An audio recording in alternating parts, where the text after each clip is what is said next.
სიქსტეს კაპელა ერთ-ერთი ყველაზე ცნობილი ღირსშესანიშნაობაა ვატიკანში, რომელსაც ყოველწლიურად 25,000-ზე მეტი დამთვალიერებელი სტუმრობს, რაც წელიწადში დაახლოებით 5 მილიონზე მეტია. დღეს ვისაუბრებთ სიქსტეს კაპელას აშენების ისტორიასა და მის შიგნით არსებულ გენიალურ ფრესკებზე, რომელიც ნებისმიერ ადამიანს აღაფრთოვანებს. სიქსტეს კაპელა არის სამლოცველო მოციქულებრივ სასახლეში, ვატიკანში და წარმოადგენს რომის პაპის ოფიციალურ რეზიდენციას. ის ააგო არქიტექტორმა ჯორჯე დე დოლჩემ ბაჩო პონტელის პროექტის მიხედვით, რომის პაპის სიქსტუს მეოთხეს ბრძანებით.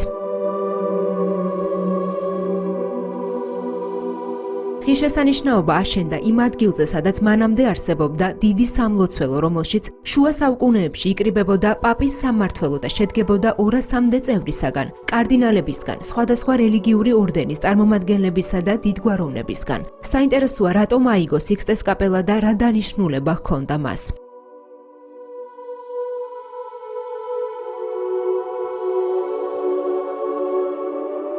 პაპ სიქსტუს მეოთხეს ეშინოდა და გრძნობდა სამხედრო საფრთხეს მეჰმედ მეორისგან, რომლის ჯარები პოტენციურ საფრთხეს უქმნიდნენ იტალიის აღმოსავლეთ სანაპიროს. ამიტომ მან გადაწყვიტა ამ შენობის გამაგრება. აქედან გამომდინარე სამლოცველო აშენდა ღვთისმსახურებისა და თავდაცვისთვის, რომლის მშენებლობა 1475 წელს დაიწყო და აღსანიშნავია, რომ ეს დაემთხვა მიქელანჯელოს დაბადების წელს. მიქელანჯელო კი ის ხელოვანია, რომელმაც უდიდესი წვლილი შეიტანა სიქსტეს კაპელას მოხატვაში, რამაც შემდგომში მას სახელი გაუთქვა.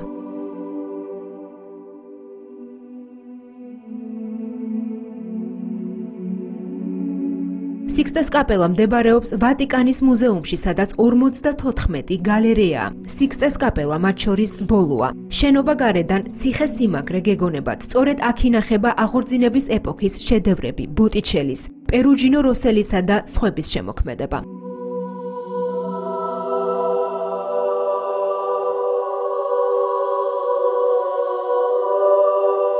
1491-1483 წლებში ფლორენციიდან მოწვეულმა მხატვრებმა ბოტიჩელიმ, გირლანდაიომ, როსელიმ, პერუჯინიმ და მათმა თანაშემწეებმა სიქსტეს კაპელის გვერდითი კედლები მოხატეს. სულ 16 ფრესკა იყო, რომელთაგანაც 12 შემორჩა. აქედან 6 იესო ქრისტეს უკავშირდება, 6 კი მოსეს ცხოვრებას. მრავალი თეორიის მიხედვით მთავარი დარბაზი ფაქტობრივად იგივეა, რაც სოლომონის ტაძარი იერუსალიმში. აღსანიშნავია ისიც, რომ მექსიკას აქვს სიქსტეს კაპელის ასლი, სწორედ ვატიკანმა დაამტკიცა კაპელის მთავარი დარბაზის სრული ზომის ასლის შექმნა, რომელიც მექსიკაში გაიხსნა.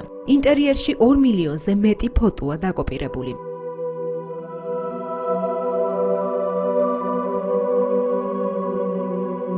ორიგინალური ჭერი საკმაოდ მარტივი იყო.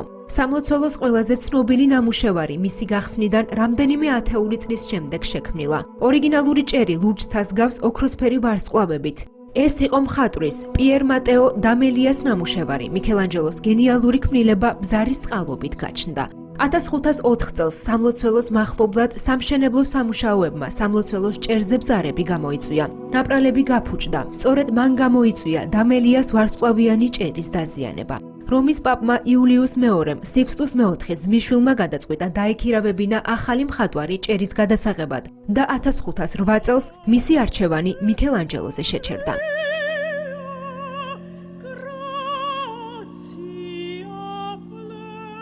თავდაპირველად მიქელანჯელო უარს აცხადებდა, რადგან მხატვრობაში ოსტატად არ თვლიდა თავს, თუმცა საბოლოოდ დათანხმდა და ერთ-ერთი საუკეთესო შედევრის შექმნა დაიწყო. ამ საქმეს მიქელანჯელომ ისეთი ენთუზიაზმით მოკიდა ხელი, რომ მალე ყველა დამხმარე დაითხოვა და მარტომ დაიწყო მუშაობა. სიქსტეს კაპელის მოხატვას ხელოვანმა 4 წელი დაუთმო.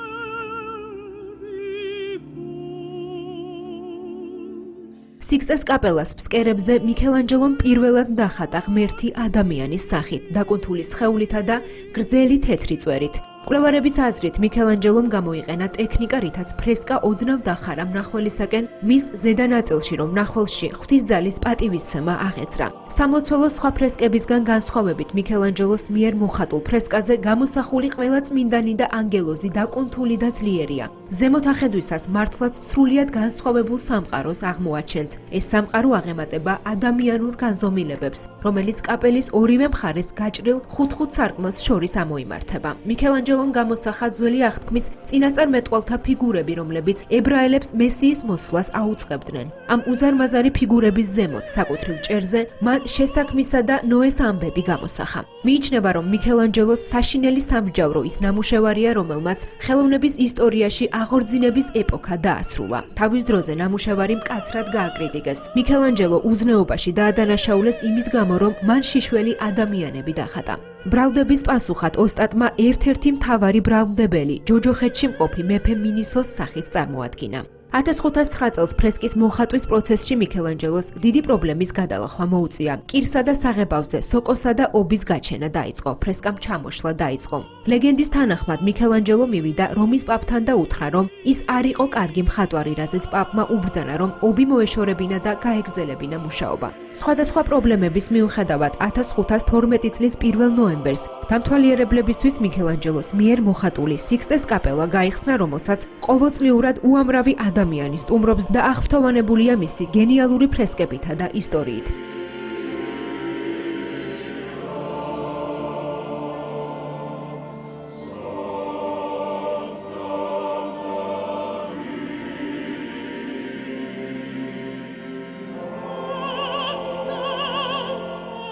სიქსტეს კაპელასთან ფუნქციონირებს მომღერალ მამაკაცთა გუნდი და ცნობილია როგორც რომის პაპის კაპელა ან უბრალოდ სიქსტეს კაპელა, რომელიც კათოლიკური ეკლესიის ერთ-ერთი უმნიშვნელოვანესი პროფესიული სიმღერის გუნდია. ის 1471 წელს დააფუძნა რომის პაპმა სიქსტუს მეოთხემ.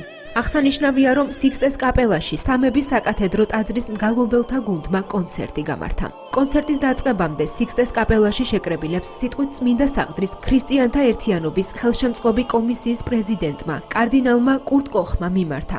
ისტორიულ ღონისძიებას ესწრებოდნენ სხვა კარდინალებიც.